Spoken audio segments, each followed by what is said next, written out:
Si nous sommes réunis pendant 2 jours, c'est bien pour faire bouger les lignes. La malnutrition n'est pas seulement l'une des pires tueuses des enfants de moins de 5 ans, elle est aussi un obstacle majeur au développement. Nous ne pouvons plus nous contenter des seules réponses d'urgence face à la malnutrition. Et nous devons placer la nutrition des enfants et de leurs mères au cœur des politiques publiques de santé et de protection sociale. Nous sommes à moins d'1 mois du G8 et du sommet Nutrition pour la croissance qui doit le précéder à Londres. Ainsi, nous tous réunis ici avons les moyens de faire avancer concrètement les choses. Nous pouvons y arriver, c'est une évidence. Nous avons tellement de preuves scientifiques, tellement de connaissances et d'énergie investies. Ce qu'il faut, c'est réussir à combiner tout ça. Et c'est bien le but de cette conférence et du mouvement Sun pour le renforcement de la nutrition. Réunir tous les acteurs concernés et passer à l'action. C'est important de pouvoir rompre ce cycle et cette conférence fait partie de rendre plus visibles les problèmes nutritionnels et leur impact sur le développement.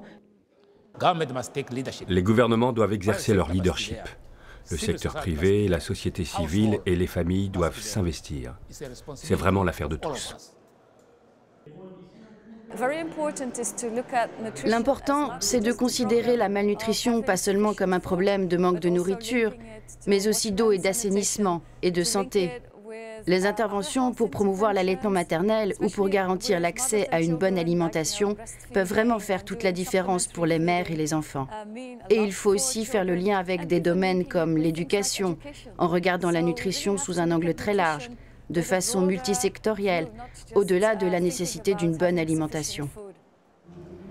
Nous sommes en ce moment en train de rediscuter de ce qu'on appelle l'agenda post-2015, à savoir la nouvelle liste d'objectifs que la communauté internationale se fixera pour les 10 prochaines années. Et donc ces priorités-là sont larges, mais elles doivent évidemment intégrer au plus haut les questions de nutrition.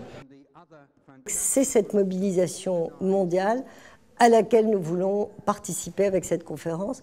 Et je dois dire que c'est une réussite puisque nous avons réuni 56 pays, dont 30 pays d'Afrique subsaharienne qui est la région la plus touchée du monde.